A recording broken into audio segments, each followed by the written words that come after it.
Bonjour à toutes et tous, vous écoutez First Print, votre podcast comics préféré, et on est de retour pour un nouveau format Super Friends de 2022. Super Friends, vous connaissez cette émission, c'est le podcast qui vous emmène à la rencontre des personnes qui font vivre la culture comics, la pop culture par leur travail.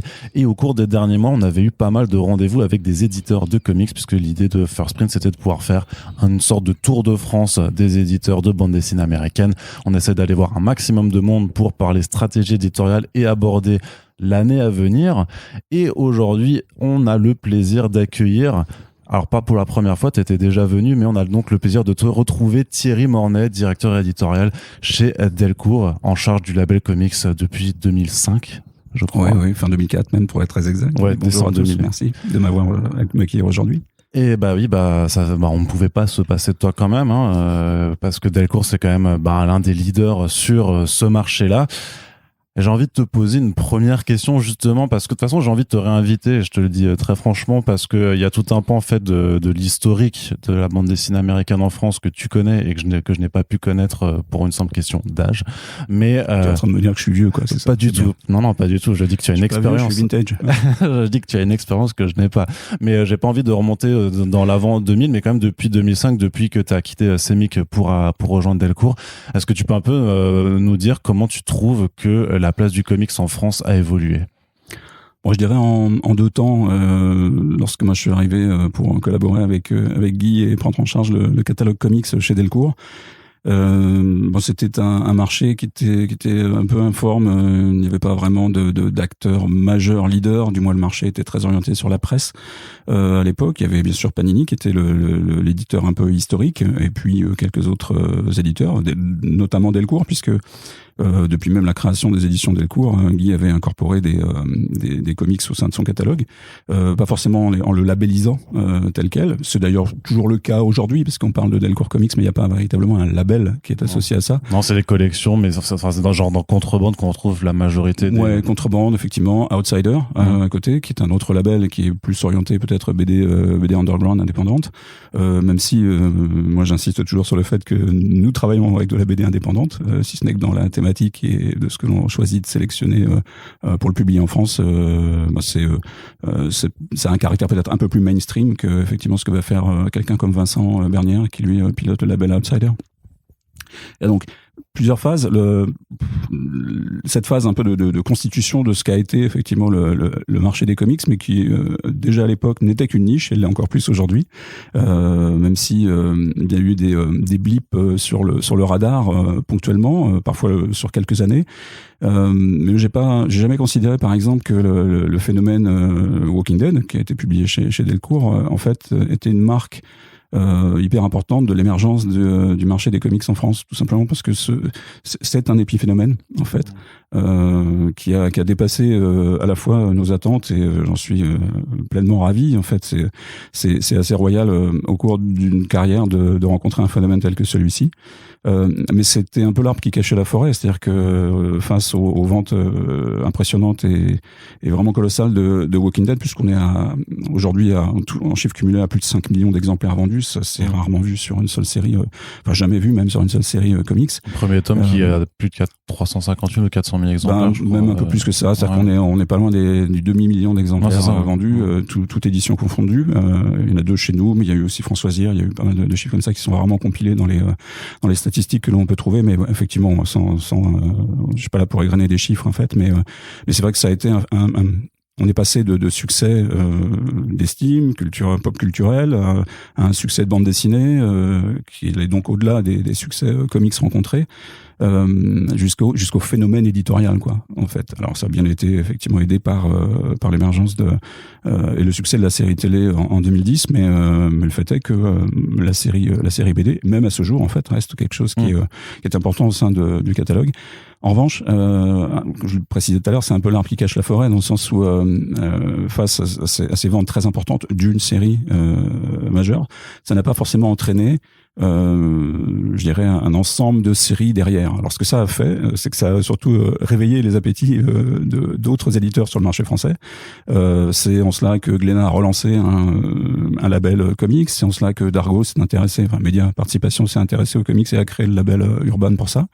qui sont arrivés à un bon moment, en fait, à un moment un peu charnière avec le reboot. Juste après, 2012, comme ça. C'était le reboot de l'univers DC super-héros avec les New 52. Donc c'était un chouette moment en fait pour je dirais prendre le train en marche.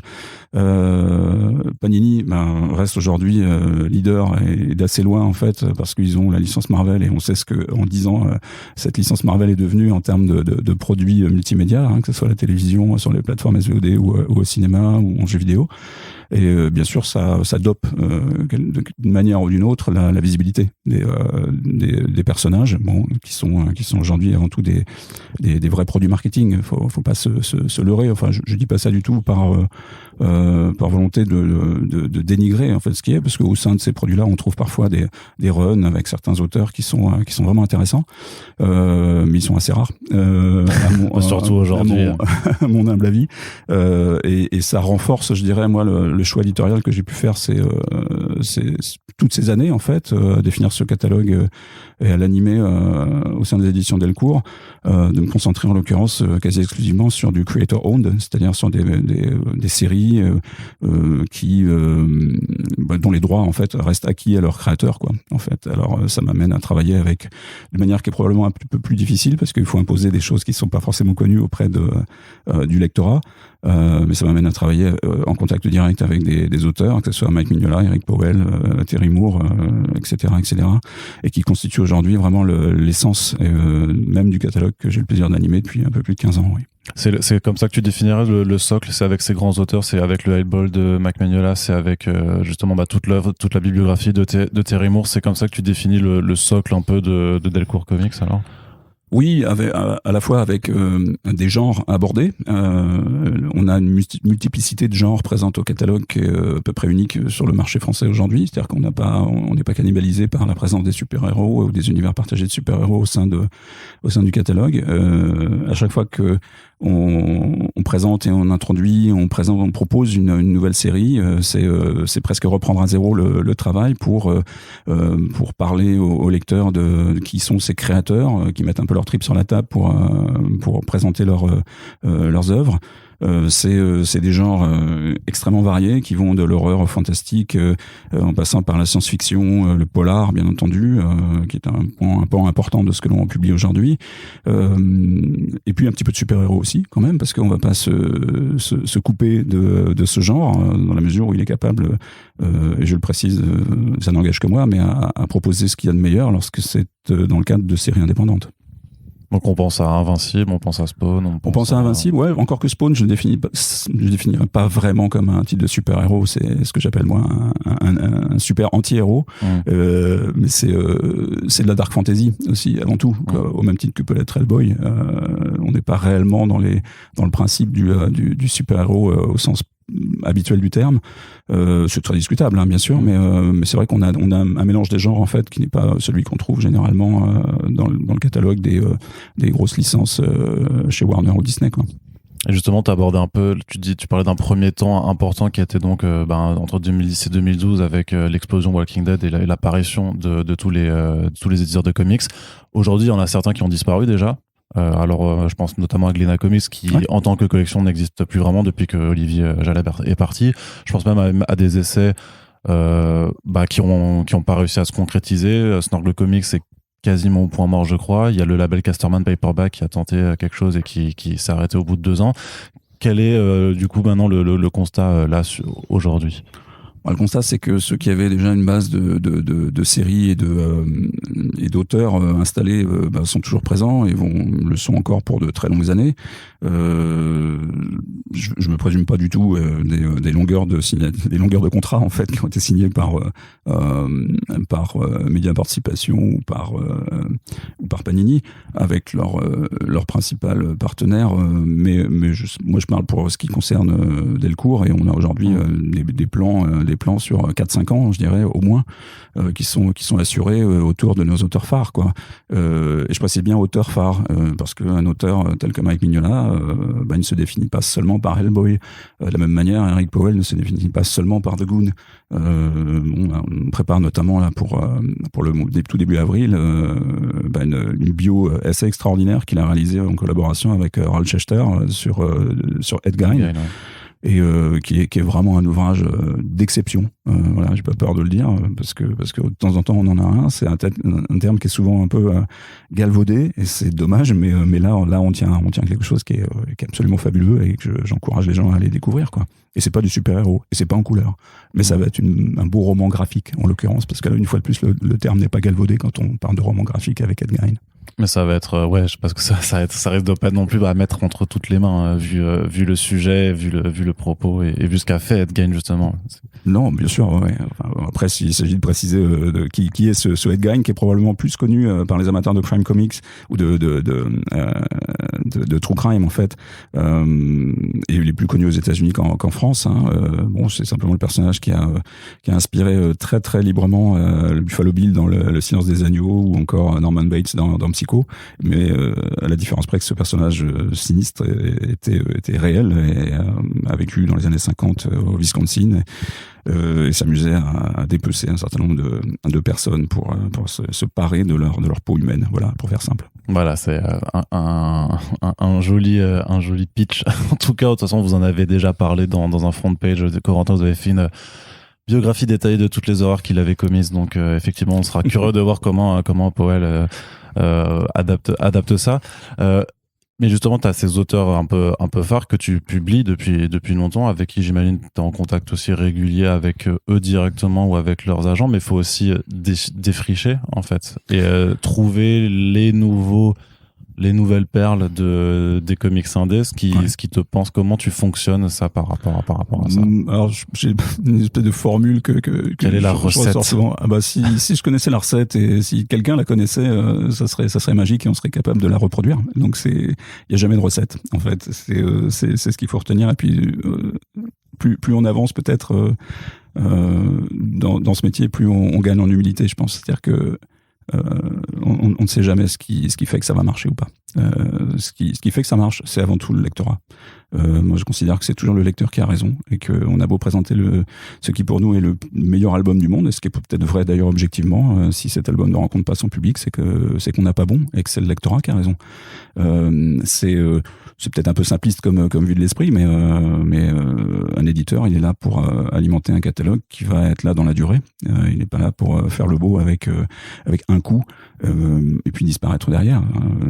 C'est pas comme ça que ça marche. Mais tu évoquais tout à l'heure ces labels qui sont arrivés peut-être un peu sur le tard, parce que bon, le marché de la bande dessinée, les éditeurs aux États-Unis ont beau proposer pas mal d'ouvrages. Enfin, c'est plusieurs centaines par mois qui sont proposés, qui sont publiés. Ce qui fonctionne, je le mets entre guillemets, ce qui marche commercialement ou en termes critiques, finalement c'est quelque chose d'assez limité. Je vais revenir à ta question ensuite. Enfin, quelle est la recette? La recette, c'est beaucoup de travail de fond. Moi, il y a des auteurs aujourd'hui avec qui je travaille, que je connais depuis maintenant une vingtaine d'années.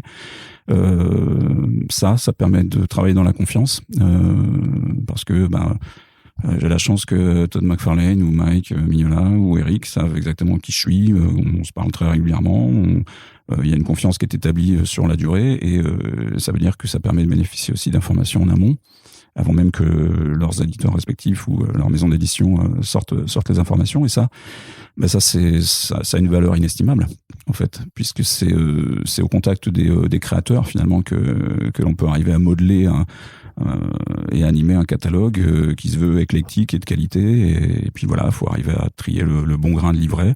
Et puis l'important, c'est d'avoir raison dans 51% des cas. C'est-à-dire, on peut se planter en édition sur 49% de nos choix, mais l'important, c'est d'être toujours vivant avec 51%, quoi. Pourquoi il faut un peu plus que la moitié? Un peu plus que la moitié, voilà. Il faut toujours avoir quelque chose qui permet que le catalogue soit commercialement viable, parce que ce qui fonctionne commercialement permet aussi d'investir sur des choses qui sont moins évidentes commercialement, mais auxquels on croit, parce qu'on a des auteurs émergents, parce qu'on surveille tout le temps un petit peu ce qui se fait, quelles sont les tendances, quels sont les styles graphiques qui vont accrocher, quels sont les scénaristes qui sont émergents et qui ont vraiment quelque chose à dire, je sais pas, la première fois je prends un exemple, je me souviens de la première rencontre avec Ed Brubaker. On était assis sur les marches de San Diego il y a une quinzaine d'années. Il s'apprêtait à lancer Criminal au sein du label Icône chez Marvel à l'époque. Mais il conservait les droits de cette série, et puis voilà, on a discuté le coup, et puis je lui ai proposé un deal qui l'a rassuré, qui lui permettait de se lancer, en fait. Et très concrètement, il cherchait suffisamment d'argent pour pouvoir rémunérer Sean Phillips sur le premier album de Criminal.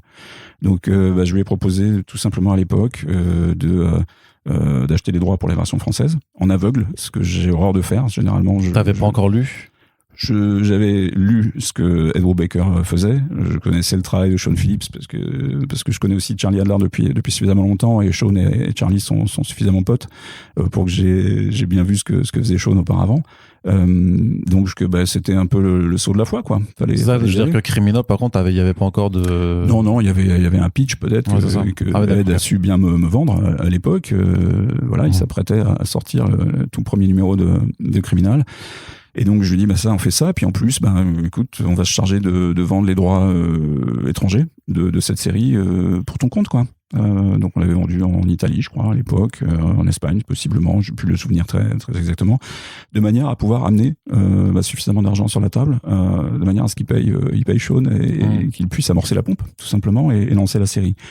Donc ça fait que oui, aujourd'hui ça fait 15 ans qu'on travaille de manière exclusive avec Ed et Sean notamment sur tout ce qu'il crée en dehors de Marvel et DC, mais je suis pas sûr qu'il soit prêt à retourner bosser pour Marvel et DC. Non, pas tout de suite. Pas vraiment. Et puis il est en contrat d'exclusivité avec Image de toute manière, donc ça règle la question. Mais de fait, voilà, tout ce que cette équipe produit et qui est de très très haute volée, très très grosse qualité, oui, c'est publié au sein des éditions Delcourt grâce à ce type de relationnel, quoi. Je voudrais juste revenir à ta question initiale qui était sur les différentes périodes là. Ouais. Oui, tu parlais de 2012. On a eu ensuite une période où les comics sont, par la quantité d'albums proposés au lectorat français, ont pris une place énorme, tout en restant mine de rien une niche, parce que quand on est, ça reste une niche, mais c'est une plus grosse niche quand même. C'était une plus grosse niche. Alors, je suis pas sûr en termes de lectorat. C'est avant tout ça, c'est le nombre de lecteurs et sa capacité à se renouveler, ce lectorat surtout. Et là aujourd'hui, c'est un vrai questionnement. Enfin, c'est un questionnement que tous les éditeurs de BD américaines doivent se poser, quoi. Sur les 2 dernières années, tout le monde, même les éditeurs de BD franco-belges, ont pris en pleine face cet énorme tsunami, sans jeu de mots, qui a été le renouveau du manga en France, mais dans d'autres pays aussi. Enfin, bon, on discutait avec les correspondants aux États-Unis. Il y a eu également quelque chose là-bas qui est assez phénoménal, quoi. J'avais vu des chiffres de Comic Run où, grosso modo, par rapport à 2021, tu avais une sorte de plus 10 millions en fait qui était attribuable que en fait au manga sur le marché. Donc effectivement, le boom il est présent un peu. Il est présent partout, ouais. Ça c'est quelque chose qui, bien sûr, ne peut se faire que au détriment d'un lectorat qui va s'intéresser à nous, à ce que l'on propose et ce que l'on produit, quoi. C'est vrai en BD franco-belge, c'est vrai en BD jeunesse, c'est vrai en comics. Et aujourd'hui, le comics plus que jamais est une niche. Ouais. Faut pas se leurrer là-dessus, avec des vrais questionnements sur le renouvellement du lectorat. Le renouvellement ou même la façon d'attirer des nouveaux lecteurs, parce que en fait moi j'ai l'impression qu'on pose souvent la question du renouvellement, notamment quand on est dans ces univers partagés de super-héros où tu as un retour au statu quo quand même assez régulièrement et où justement quand on lit régulièrement et pendant plusieurs années en fait tu finis par te lasser à un moment parce que ça tourne un peu en rond. Et donc, c'est là qu'il faut renouveler le lectorat. C'est là où il faut venir lire ce qu'on propose chez Delcourt. Par exemple. Mais ce que je veux dire, c'est que techniquement, quand tu proposes Criminal, Hellboy, les Terrimo, t'as pas cette problématique de vouloir renouveler quelque chose parce que c'est pas des univers qui tournent en boucle. Mais par contre, toi, ta problématique, c'est de dire comment est-ce que je vais initier des gens à lire ces albums de bande dessinée, sachant qu'il y a peut-être la barrière du comics, en fait, qui fait que les gens, alors il y a un problème de curiosité, ça. Oui, bien sûr. C'est comment sortir de cette niche entre guillemets, et comment attirer un lectorat plus large en fait. Quand je parle de renouvellement, c'est pas forcément d'aller chercher les minots pour les faire évoluer vers ça. Un renouvellement de lectorat, ça passe aussi par des gens qui jusqu'à maintenant peut-être ne lisent pas de bande dessinée du tout, mais qu'on peut essayer d'accrocher par ça. Ça peut être des lecteurs de littérature, lorsque on a effectivement des scénaristes qui sont aussi des novellistes, enfin des écrivains. Ça peut être une manière d'amener vers la bande dessinée des gens qui sont présents sur les réseaux sociaux à travers ça peut être des youtubeurs, des blogs. Alors ça c'est vrai au sens large, hein. Je parle pas forcément des comics, mais en bande dessinée franco-belge, c'est quelque chose c'est un phénomène que l'on connaît bien maintenant depuis quelques années. Et oui, enfin au sein des éditions Delcourt et du groupe Delcourt, il y a pas mal d'exemples comme ça de succès qui sont issus de cette rencontre en fait entre des univers multimédia, quoi. Ouais.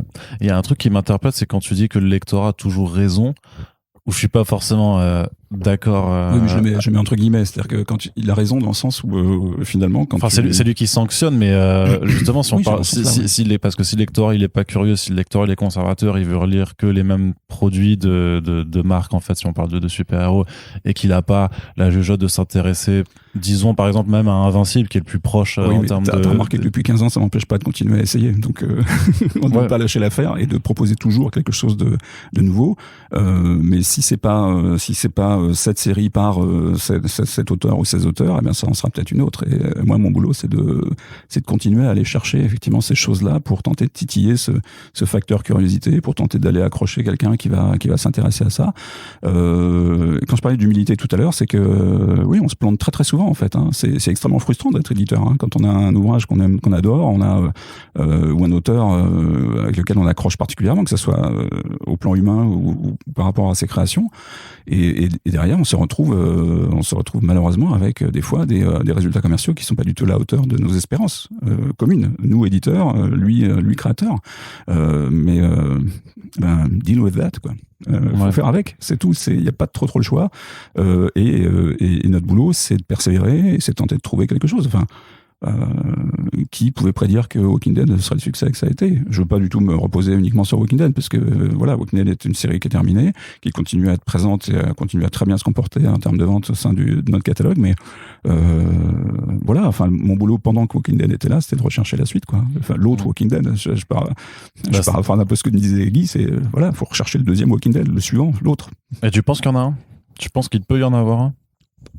Never say never. En fait, oui, c'est toujours possible. Honnêtement, sincèrement, c'est toujours possible de voir émerger quelque chose, sauf que l'alignement des étoiles au moment où le succès de Walking Dead a vraiment explosé, je suis pas sûr qu'on le retrouve. Et puis, et le champ multimédia, le champ médiatique aussi a énormément changé depuis lors, quoi.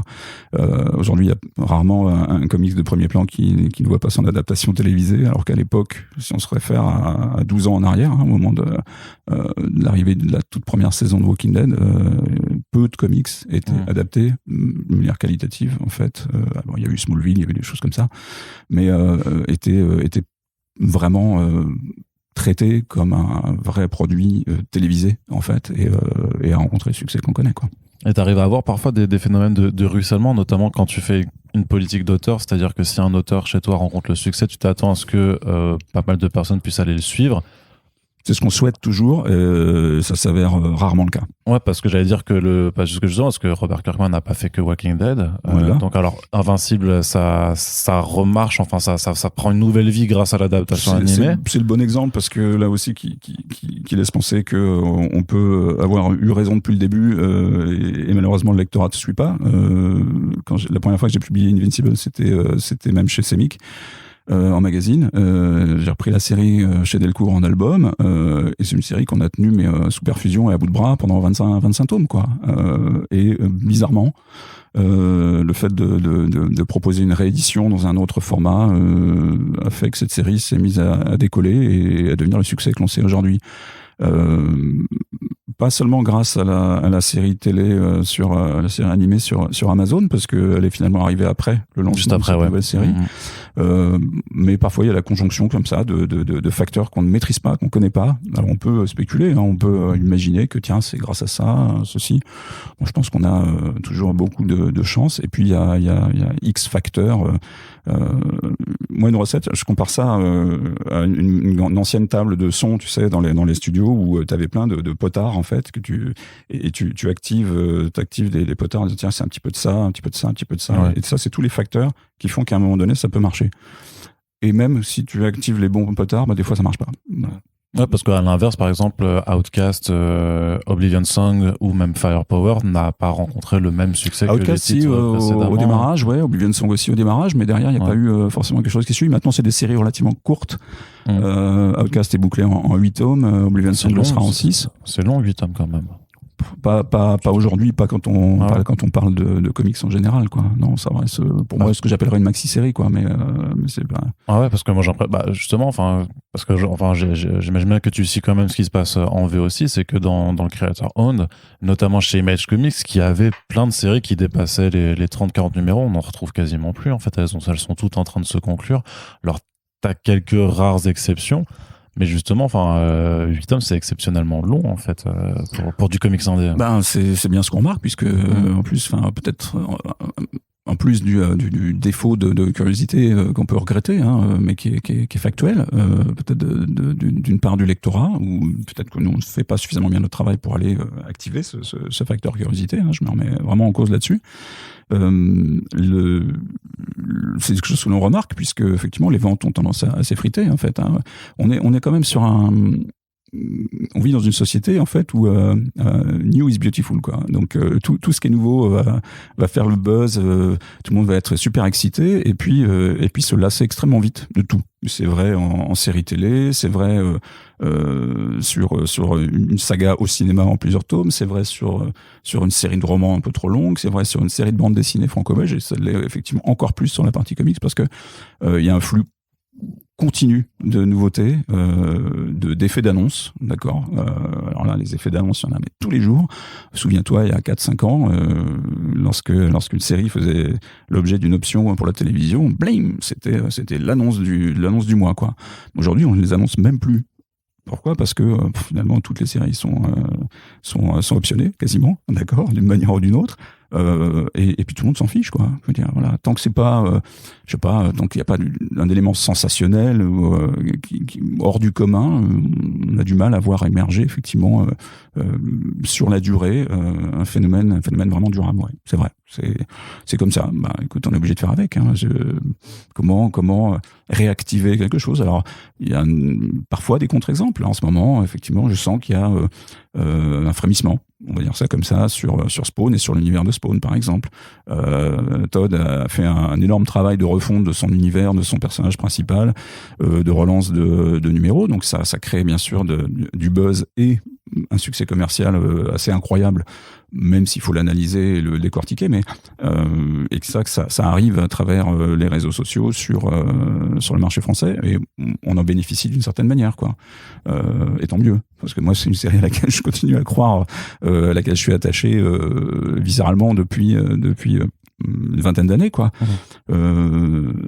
Et puis surtout, j'admire beaucoup la pugnacité de ce type, de ce créateur dans tous les domaines, et qui en plus, l'homme est très très éloigné de l'image publique qu'il peut avoir. Donc voilà, quand on a la chance de pouvoir avoir eu des échanges autres, c'est d'autant plus satisfaisant de voir le succès qu'il continue à rencontrer, avec plus de 300, bientôt 330 numéros au compteur de sa série principale, quoi. C'est remarquable. C'est la plus longue en Creator Owned qui existe maintenant, en fait, tout simplement. Mais c'est vrai qu'il y a eu ces effets qu'on a pu voir en VO avec les records de commandes qui sont passés. Après, toi-même, tu sais que c'est des commandes qui sont aussi gonflées artificiellement parce qu'il y a plein de variantes qui arrivent, et que c'est pas parce que c'est beaucoup commandé par les shops que ça va forcément que chaque exemplaire va être vendu. Donc ça fait partie de ces effets d'annonce que tu dénonçais juste avant. Oui, on en a parlé ensemble par échange de messages, mais interposés. Mais c'est quand même des exemplaires. Alors on peut y regoter pendant des heures et des heures là-dessus. Pas pour minimiser forcément. Mais non, parce que de toute façon, c'est des exemplaires qui sont vendus. Ils sont vendus au libraire, effectivement. Le libraire, lui, il croit suffisamment pour les commander et tenter de les écouler. On peut jamais forcer en fait un lecteur à acheter un ouvrage et à le lire et à y revenir. Jamais. C'est lui en cela qu'il a raison. C'est pour ça que je reviens à ce que je disais. T'es jamais allé chez les gens par effraction pour leur donner des comics comme ça, leur en disant tiens, va les lire. Non, je leur dis d'aller le voler. Ouais. Ça c'est pas sympa pour nos potes libraires. C'est pas vrai, je déconne. Non. Comment tu il y a un autre truc qui m'avait interpellé chez Delcourt, notamment au niveau de l'année dernière, c'est qu'on avait vu beaucoup d'intégrales en fait. T'avais pas forcément énormément de nouveautés, il y en avait, mais surtout tu avais quand même une exploitation du fond. Parce que je considère que c'est réellement le travail d'un éditeur aussi. Quand je parlais d'animer un catalogue, ça passe exactement par ça aussi, de pouvoir proposer aujourd'hui. J'ai tous les jours des messages de personnes. Je vais pas rentrer dans le jeu de j'ai beaucoup de messages ou quoi, parce que on sait que ce sont parfois il y a des effets de loupe en fait à travers les forums et les réseaux sociaux, mais régulièrement des personnes qui disent c'est pas possible, je cherche à compléter telle ou telle collection, tel numéro est épuisé chez vous et je ne peux le trouver qu'à un prix exorbitant en vente par correspondance ou autre sur des plateformes de vente. Notre boulot, c'est de maintenir aussi, et c'est un respect qu'on doit à la fois au lectorat en France, mais aux créateurs aussi en amont, de maintenir une série dans son intégralité en présence, en vente, en disponibilité. Parfois, c'est extrêmement compliqué en termes d'exploitation financière pure de réimprimer un tome d'une série au milieu d'une série. Alors on le fait parfois sur des séries comme Walking Dead parce qu'on sait qu'il y a un flux continu, on le fait sur Invincible très régulièrement. Les réalités aussi derrière le boulot d'éditeur, c'est de savoir que le stockage est quelque chose qui coûte extrêmement cher aussi dans l'exploitation d'un ouvrage.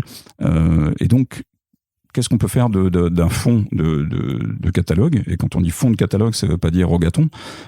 C'est simplement quelle formule on peut trouver aujourd'hui pour donner l'envie à un lecteur de compléter une série qu'il n'a pas, ou à un nouveau lecteur de venir chercher une série qu'il n'a pas découverte au moment de sa sortie initiale.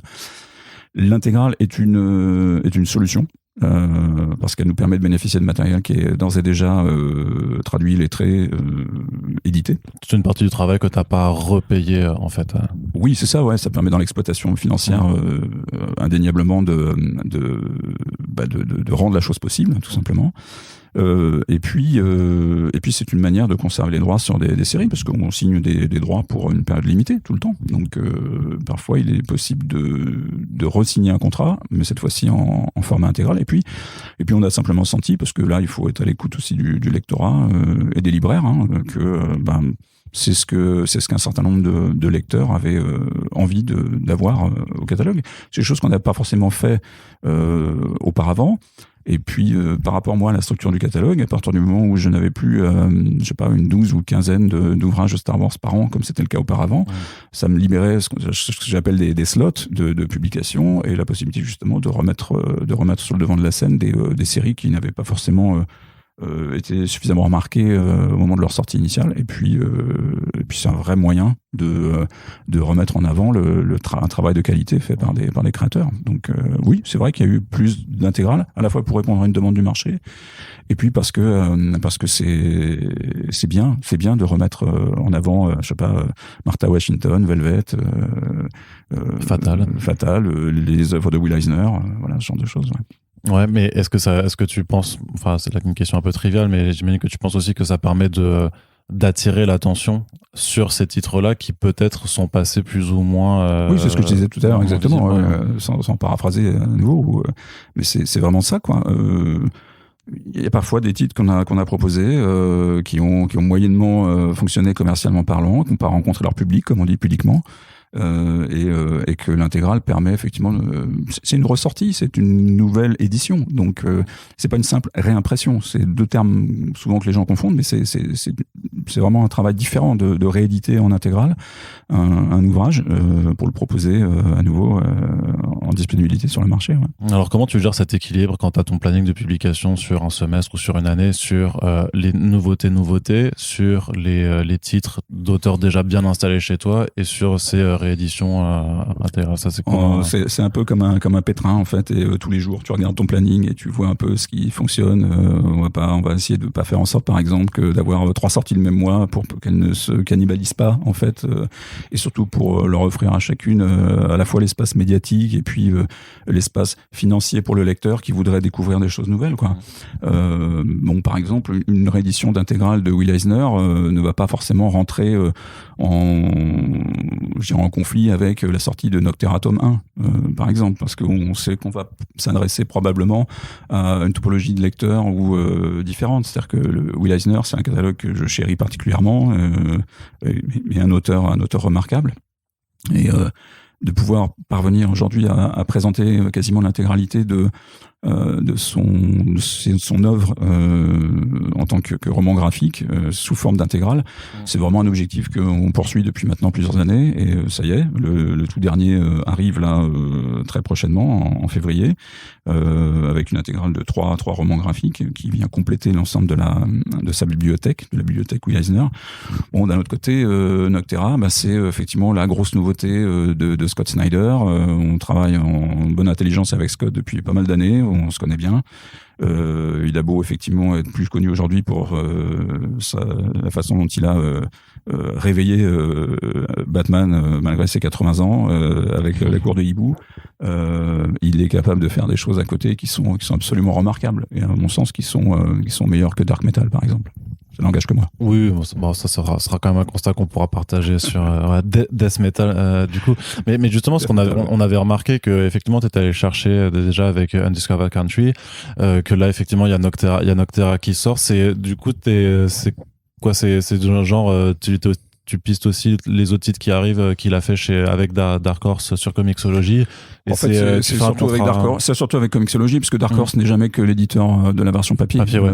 Tout le travail se fait en amont avec Comixo. Il faut savoir que Comixo il y a une relation qui est particulière et depuis maintenant de longues années entre le groupe Delcourt, Guy en particulier, qui était à l'initiative de ça, et le patron de Comixo avant que Comixo soit vendu à Amazon. Mais oui, ça nous a permis par exemple de développer tout un programme de publication en anglais de séries françaises, pas seulement de comics, mais justement de BD franco-belge sur la plateforme Comixo. Et oui, ça veut dire qu'on est on discute beaucoup, et puis voilà, moi ça fait 2 ans plus de 2 ans qu'on a lancé les discussions avec Scott, et oui, il y aura des choses à annoncer. D'accord. Et c'est un peu une façon que t'as de faire aussi, puisque on sait qu'avec Skybound vous avez une sorte de contrat cadre en fait qui fait que c'est tout ce qui sort chez Skybound. Alors je sais pas si c'est complètement exclusif ou si quand même quelqu'un pourrait l'avoir si jamais vous décidiez de l'avoir, mais non. Effectivement, oui, on a un contrat d'exclusivité. Oui. Ouais, c'est ça. Tu disais que t'avais aussi des contrats d'exclusivité avec Brubaker. C'est comme ça en fait une façon de fonctionner alors pour toi, de vraiment s'assurer de ça l'est devenu par la force des choses. Parce qu'on sait que sinon sur le marché, en fait, parfois, t'as un auteur qui va arriver, qui va être signé chez quelqu'un, et puis qui va monter, en fait, qui est tout simplement, et qu'après, ça va être un peu. Et on sait qu'il y a eu ça à un moment, notamment dans cette période 2012, qu'il y a eu des guerres d'enchères qui ont été faites pour avoir des titres d'auteurs, et que quelque part l'exclusivité, ça te permet de te préserver de ce genre de. C'est une manière de sécuriser des droits, oui, bien sûr. Alors là, on rentre dans la cuisine un peu plus commerciale du rôle d'éditeur. Mais effectivement, mon boulot, il commence par de la veille technologique, en fait, et qui consiste à observer ce qui est publié aux États-Unis de manière générale, à tenter de voir ce qui peut plaire au lectorat français. Et encore une fois, on se plante souvent, d'où la frustration des fois qu'on a dans ce registre.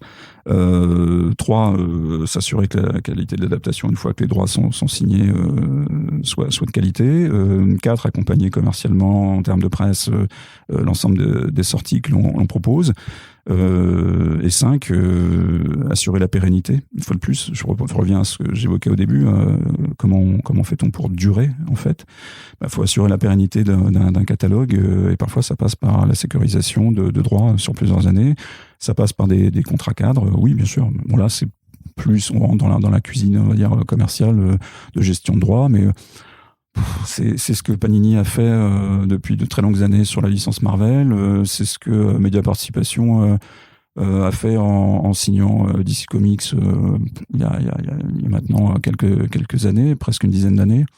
Il y a rien d'étonnant à ça, quoi. Non, c'est pour voir en termes de stratégie ce que ça permet de faire, et aussi que c'est quand même plus particulier quand c'est dans le cadre de titres en indé de creator owned par rapport à effectivement quand c'est juste disons que j'ai probablement plus de master agreement que mes petits copains sur le marché français, parce que justement c'est lié à la nature du catalogue. À partir du moment où je travaille avec des auteurs, tout le travail fait par tel ou tel auteur peut nécessiter effectivement le fait de sécuriser les droits de ce qu'il a déjà fait ou de ce qu'il s'apprête à faire. Donc ça s'est passé de cette manière-là sur Skybound il y a de longues années. Ça s'est passé avec Mike Mignola, avec Eric Powell, et ça se passera sans doute avec d'autres sur les années à venir. Ouais, d'accord, parce que c'est une stratégie qui pour toi porte ses fruits et que tu plus qu'une stratégie, honnêtement, c'est un moyen, quoi, en fait. C'est un moyen aujourd'hui de sécuriser des droits pour ne pas rentrer dans cette guerre complètement malsaine qui a été bien alimentée à une époque par la création de ces labels qui avaient besoin de se créer une place au soleil, quoi. Mais bon.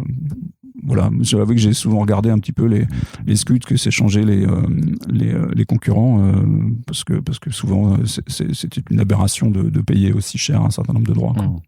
D'accord.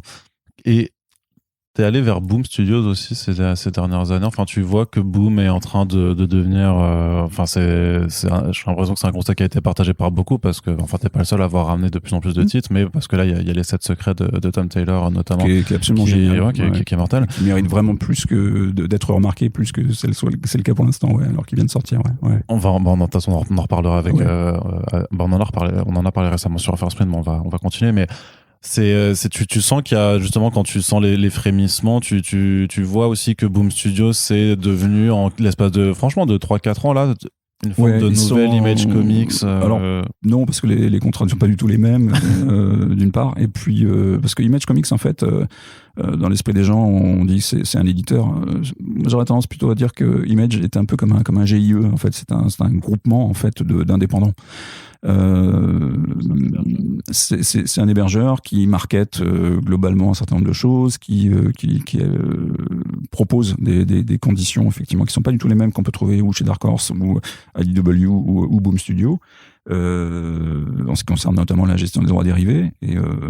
Mais c'est vrai que Boom a haussé le niveau, en fait, depuis quelques années, éditorialement parlant. Alors ils travaillent avec des éditeurs vraiment de qualité, des gens qui avaient roulé leur boss un peu ailleurs auparavant, que ce soit justement chez Dark Horse, que ce soit chez IDW ou chez DC, et ces gens-là ont repris le catalogue en main et sont mis à proposer des choses qui sont réellement de très bonne qualité. Donc oui, les 7 secrets. Alors moi, Tom Taylor, j'ai la chance de le connaître via Colin Wilson depuis pas mal d'années, d'observer le travail qu'il a commencé à faire d'abord sur de la licence, que ce soit Star Wars, puisque j'avais publié pas mal de ces Star Wars déjà à l'époque. Il fait son trou, et ça fait partie vraiment des gens qui sont émergents et à suivre chez DC et Marvel. Oui, à partir du moment où il y a eu un titre en creator owned, ce qui m'intéresse moi d'autant plus, beaucoup plus même que ce qu'il peut faire ailleurs, même si ça bénéficie pas forcément de la même médiatisation que ce soit aux États-Unis ou en France.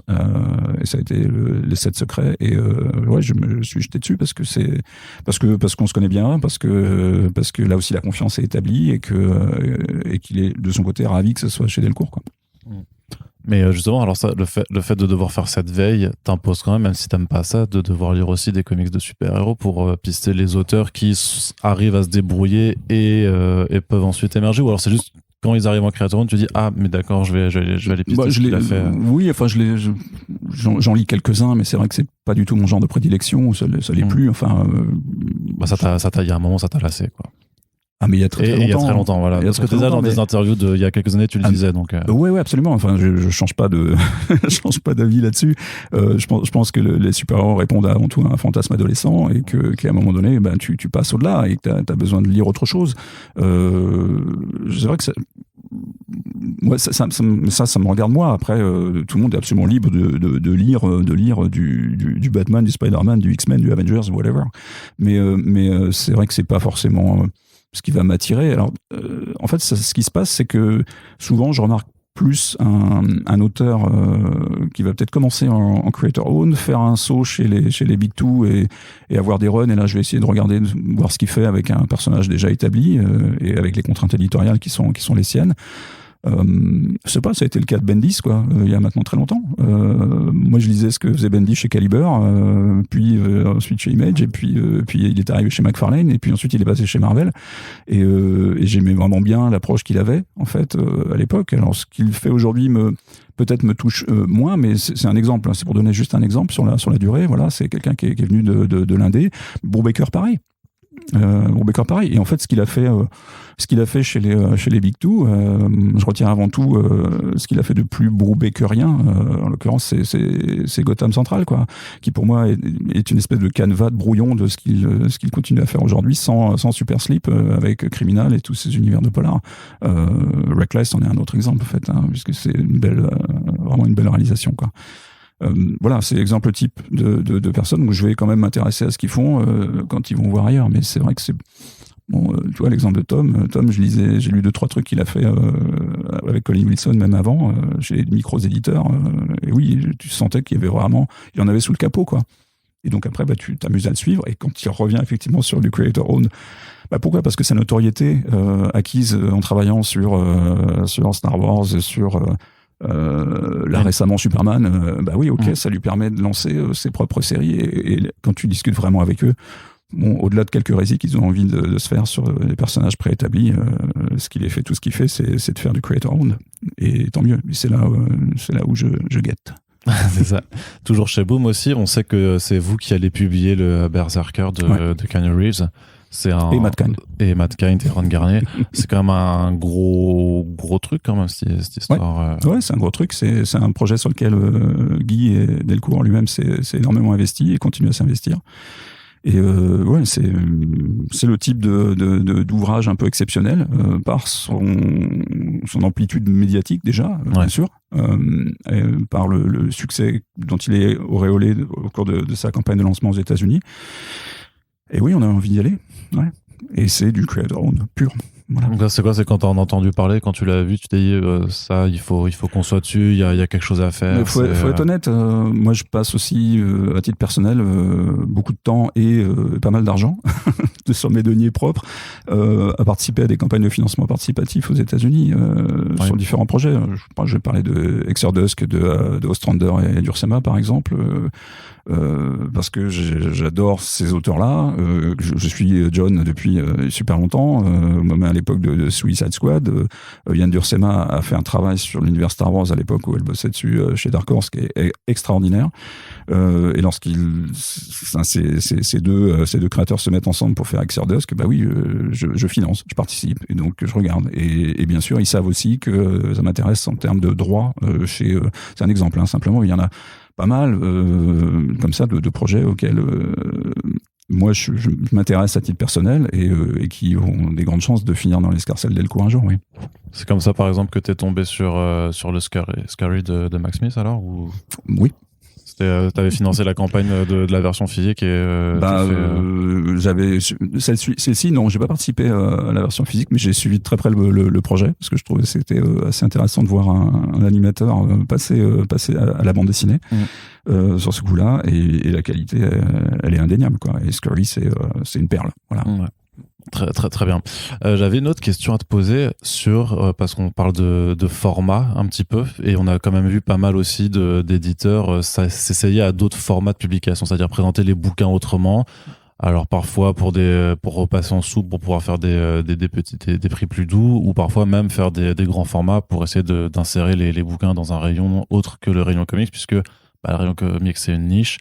Comment est-ce qu'on peut faire découvrir ces bandes dessinées à d'autres lecteurs ? Parfois c'est en le transposant en autre chose, parce que justement, si le lecteur est pas curieux pour aller dans ce rayon-là, toi tu vas amener tes bouquins dans un autre rayon pour les lui amener. Oui, c'est pas nouveau, hein. Je veux dire, il y a plus de 20 ans, Soleil, avant même qu'il fasse partie que cette société d'édition fasse partie du groupe Delcourt, l'avait fait sur Authority, sur André Boulette, qui s'appelait À bout portant à l'époque, également sur Planetary, je crois, ils avaient fait des sorties d'albums grand format, quoi. Il y a la série limitée X-Men Wildcats, elle était sortie en grand format aussi. Enfin, le Révélation de Ramos et Jenkins était sorti en grand format aussi. Enfin bref, on a fait le Fléau il y a maintenant plus d'une dizaine d'années dans une première édition qui était à ce format-là, quoi. Mais en ce moment, genre sur ton catalogue contrebande, on voit pas trop. En fait, tu restes quand même dans un format assez standardisé maintenant. Il y a pas. Alors je sais que par exemple pour Berserker, il y a une édition collector qui est prévue. Bien sûr, oui. Bon, c'est pas là-dessus qu'on compte, parce que c'est des produits, je dirais, collector qui viennent s'adosser à l'édition principale. Ouais. Ce que je veux dire, c'est que on t'a pas vu forcément faire d'éditions spéciales ou particulières pour l'un ou l'autre titre. Non, la raison, elle tient aux spécificités de la narration comics, c'est-à-dire qu'aujourd'hui, vouloir faire passer certains comics dont la narration est vraiment très marquée comics, avec des rythmes de narration bien particuliers à la bande dessinée américaine, pour de l'album franco-belge, ça marche pas forcément, quoi. Il y a peu d'exemples. Moi, il y a maintenant près d'une vingtaine d'années, j'avais dû faire un premier Spawn aussi au format album avec Alexis Briclot, comme quoi on était peut-être précurseur dans le fait de faire travailler des auteurs français sur des personnages américains. On a refait un autre album avec lui, justement, et Todd, chez Delcourt, il y a plus d'une dizaine d'années maintenant, toujours sur Spawn. On peut trouver le moyen des fois de présenter des formats un peu autres. Je pense que la tendance aujourd'hui, plus que vouloir aller chercher absolument le lectorat franco-belge sur des titres comics, elle est dans la place que prend le roman graphique réellement, dans le sens, tu parlais des archives tout à l'heure, des archives des intégrales tout à l'heure. On est un peu dans cet esprit-là aujourd'hui, de pouvoir proposer une longue lecture, une lecture un peu plus massive, dans un format légèrement augmenté. Je sais pas, je me gourre peut-être, mais l'impression que j'ai en ce moment, c'est qu'il y a une migration du format comics vers nous, ce qu'on a appelé au sein de notre catalogue le format prestige. C'était un format légèrement agrandi par rapport au fameux 17-26 de base, qui convient peut-être très bien pour quelques séries de super-héros, mais aujourd'hui on a, je sais pas, quand on regarde la narration développée par Ed Brubaker ou graphiquement par Sean Phillips, oui, ça peut supporter d'être un petit peu agrandi, mais ça ne marcherait pas si on l'agrandissait au format album franco-belge. Et il faut bien se souvenir qu'il y a maintenant plus d'une vingtaine d'années, enfin il y a même une trentaine d'années, la BD franco-belge elle-même a connu cette migration entre l'album format standard qui était le format Astérix, quoi, pour faire simple, vers l'album beaucoup plus grand format, comme la télésérie Landfeust ou Carmen et Trevis, quoi. Après, je pensais même parfois à des formats agrandis pour pouvoir aussi juste profiter notamment des planches de certains artistes qu'à titre particulier j'estimais énormément, mais qui ont quand même une patte, comme Daniel Warren Johnson, notamment quand tu as fait Extremity ou Murder Falcon. On se dit, est-ce que ça mériterait pas d'avoir quelque chose de plus grand pour profiter de l'explosion, en fait. Probablement. Après, quand tu as des choses qui sont programmées, et puis là en ce moment, sur ces derniers mois, on est quand même confronté à des logiques aussi de fabrication toutes bêtes, et de papier, de manque de papier, de laisse de papier dans certains formats, de choix de papier pour nos albums, de cartonnage principalement, peut-être même plus encore que de papier.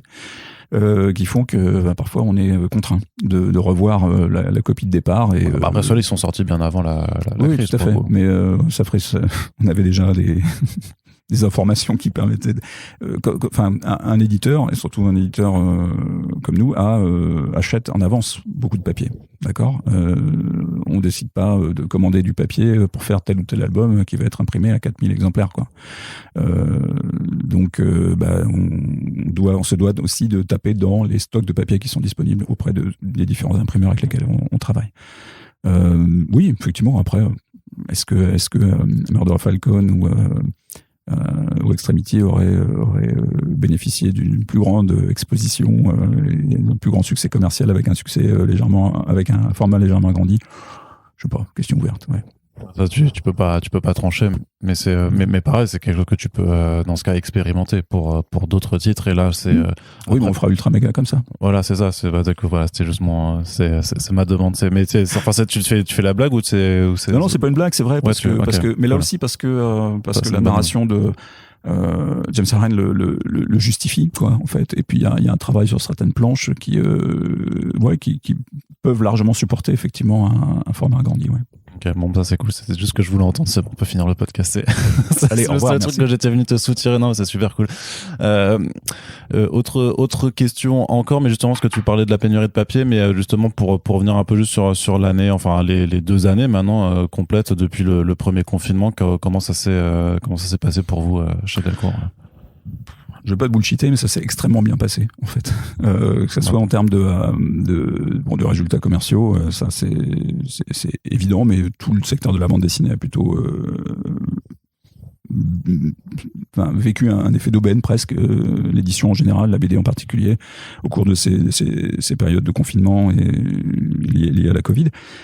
Après, en termes d'organisation, on a réagi extrêmement vite et la mise en place du télétravail s'est super bien passé. Honnêtement, voilà, on a pu travailler à distance et continuer à sortir des ouvrages. Alors bon, c'est vrai que 2021, il y a eu toute une période d'environ 1 mois et demi, 2 mois où il n'y a pas eu de sortie du tout parce que les librairies étaient fermées. Il faut se souvenir de ce moment-là. Elles ont par bonheur pu rouvrir derrière et ça, on est vraiment ravis pour les libraires du réseau parce que on a une énorme chance en France, c'est d'avoir un réseau aussi fort et autant de libraires en France, libraires spécialisés d'ailleurs ou généralistes. Et que nous on fait tout pour soutenir ce réseau qui nous fait vivre et que nous faisons vivre. Enfin c'est du gagnant-gagnant. Et vraiment pendant cette période-là, le fait de les voir fermer, c'était un crève-cœur. Derrière, ça a pu rouvrir même avec quelques restrictions sanitaires, mais ça a permis effectivement quand même de relancer la machine, quoi. Donc oui, on a sorti peut-être un peu moins d'albums que ce qui était prévu en 2021. Fin 2020, pardon, en 2020. 2021, ça a été une année de production à peu près classique, quoi. 2022 est un peu plus compliqué. Ce que je disais avant qu'on enregistre, c'est que, notamment par rapport à la crise des matières premières que tu évoquais juste avant, donc sur papier et les cartons, c'est que c'est devenu très compliqué d'avoir un planning auquel tu peux te fier, qui soit stable. Ça change, enfin c'est très très mouvant et ça peut ça peut changer d'une semaine à l'autre. Ouais. Justement, ce qu'on a vu, les 7 secrets, c'était novembre 2021, c'est sorti au final en début d'année. Berserker, c'était mars, mais finalement ce sera à juin. Ou pas d'ailleurs, du coup, ça peut encore changer. Oui, ça peut changer. Donc ça, là, c'est c'est quoi ça? C'est aussi le jeu, ma pauvre Lucette.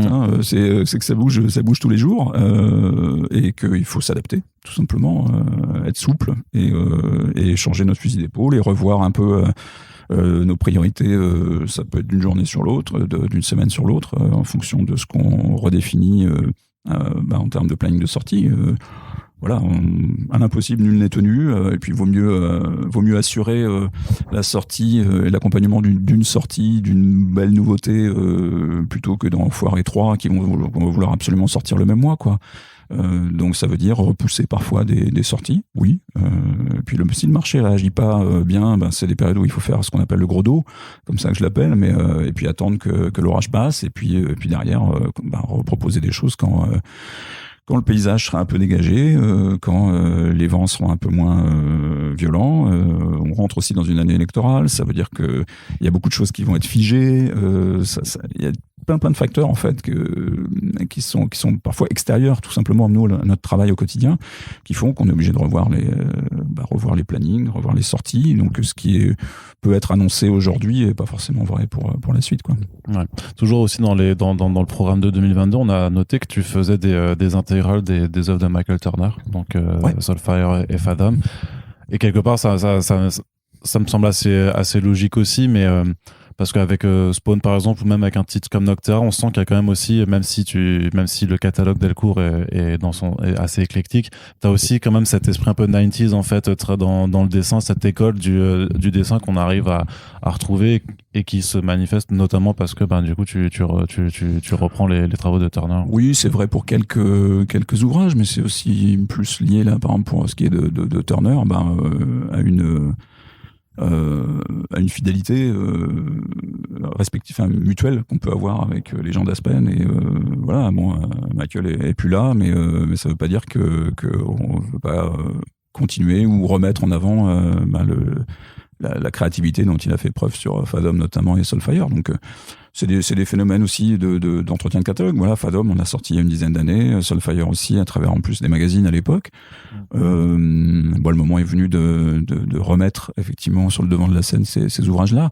Je pense pas que ce soit une vague de fond du contenu du catalogue de taper sur les 90s. Effectivement, le style graphique, tu l'évoquais à mi-mot sur Noctera, fait penser effectivement à ce qu'on avec Tony Daniel, ce qu'il fait, à mon avis en mieux que ce qu'il a fait sur Batman avec Snyder ces dernières années. Spawn, c'est le 30e anniversaire, donc on peut difficilement passer à côté.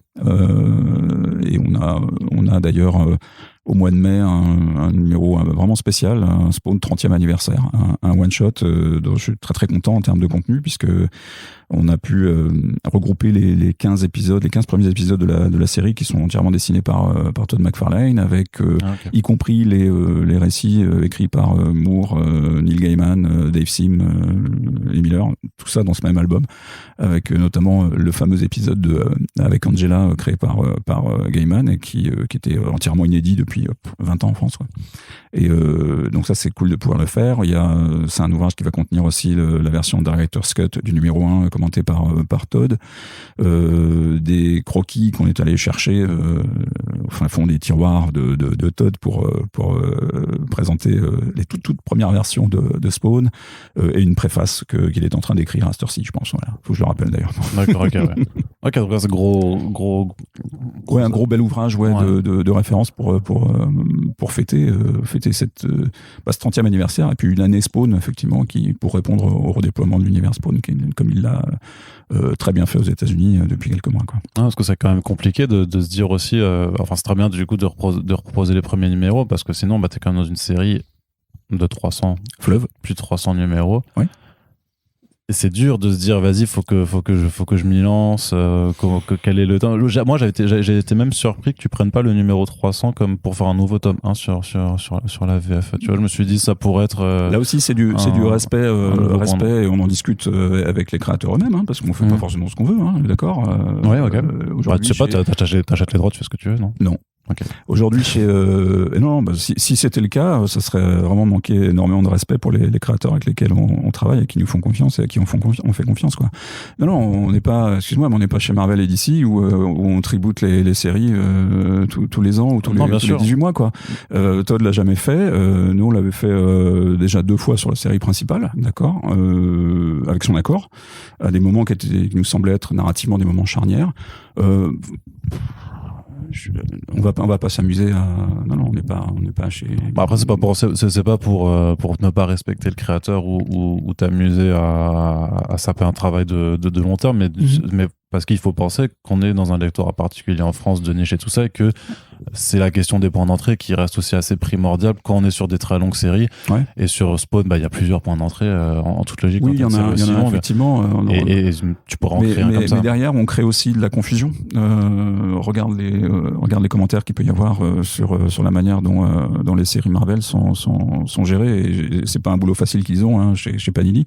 Quand on voit les reboots successifs constants qui sont faits sur les séries, c'est un casse-tête. Enfin, je leur laisse. Je n'ai pas du tout envie de jouer avec ça, moi.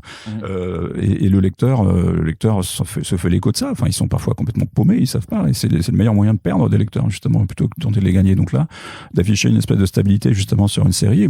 Quand j'ai encore sur certains forums spécialisés ou des groupes de discussion dédiés ou à Hellboy ou à Spawn ou autre, des gens qui me disent oui, tiens, je vais commencer au numéro 1, ou bien je vais commencer à Spawn Renaissance 8 parce que c'est le numéro 300. Voilà.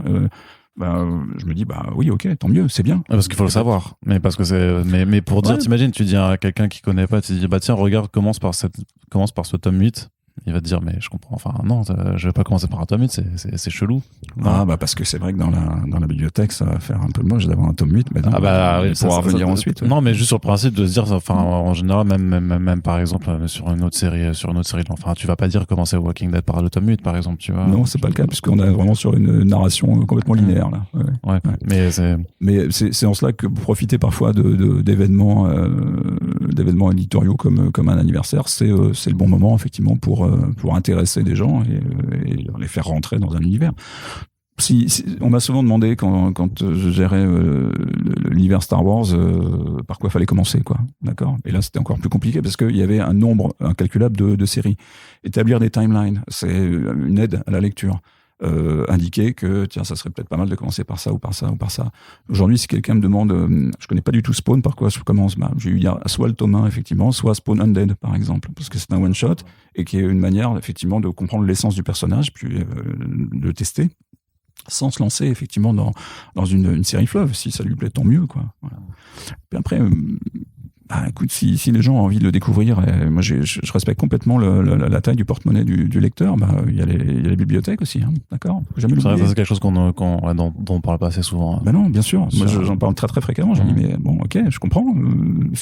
C'est un budget colossal que de vouloir commencer une série aujourd'hui avec X tomes, mais aller le lire en bibliothèque, j'ai pas de souci avec ça, au contraire. Ouais. Et justement par rapport à cette question de prix, on voit pas trop d'offres de lancement.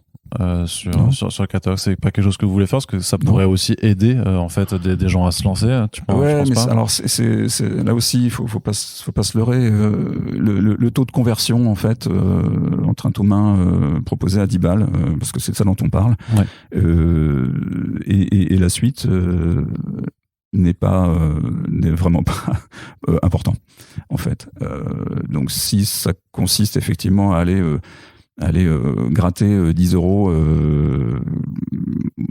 auprès du lecteur et l'empêcher de découvrir autre chose, ok, c'est pas une stratégie, c'est pas une politique qu'on a décidé de suivre, hein. C'est pas parce que les autres le font qu'on trouve ça bien et qu'il faut le faire la même chose, quoi.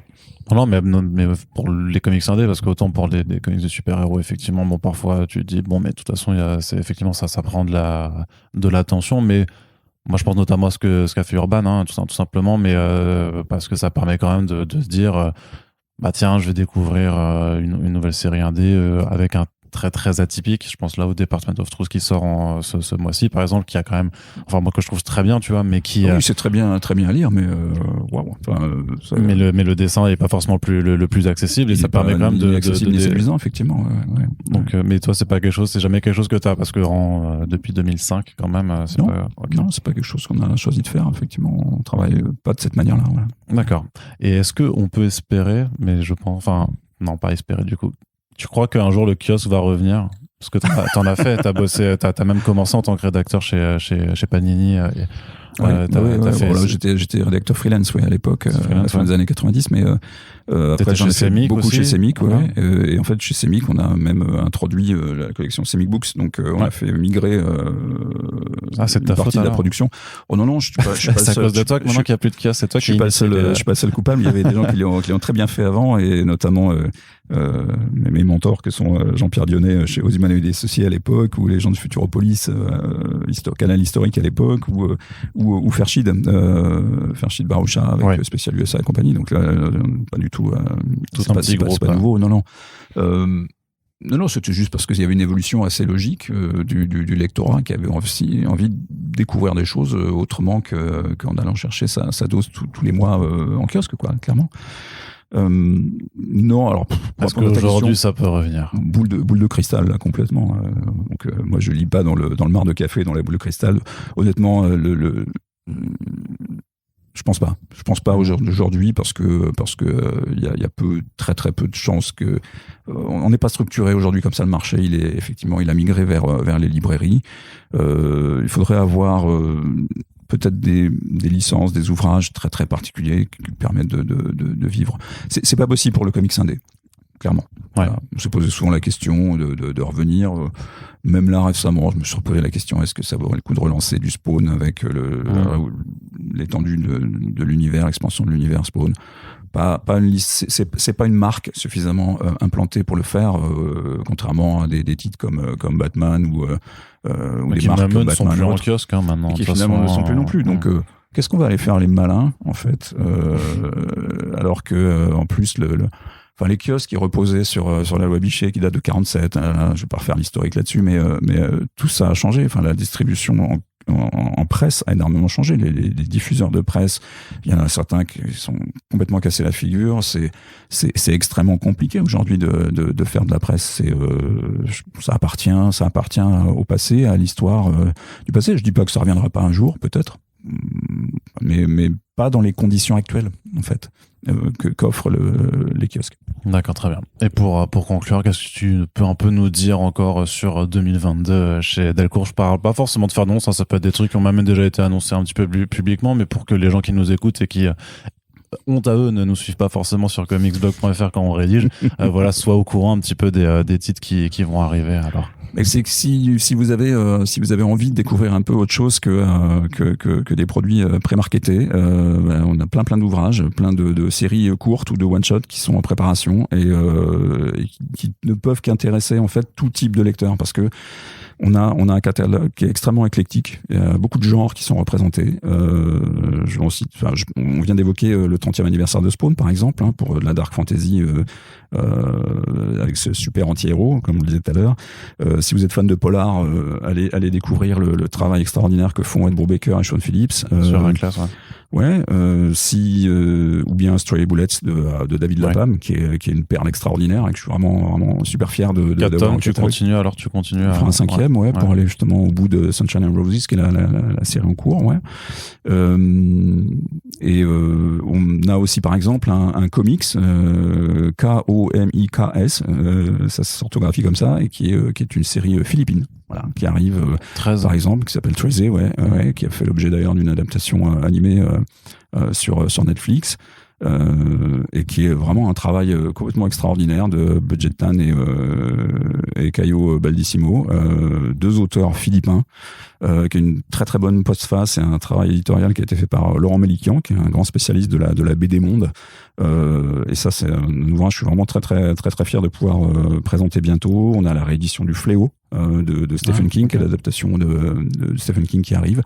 Comme vous le voyez à travers ces différents exemples, en fait, c'est toute la diversité de genres, de graphiques qu'on peut proposer. Donc il y aura obligatoirement quelque chose qui peut vous remuer la petite cuillère, vous intéresser. Alors là, ça passe par s'il faut se concentrer sur ce qui sort là entre janvier et février, puisqu'on y est bientôt. Oui, les 7 secrets, on l'a déjà évoqué, de Tom Taylor et Daniele Di Nicolo. C'est vraiment une série en 3 tomes qui est extraordinaire. C'est d'une fluidité de lecture, c'est dynamique, c'est super beau, super propre.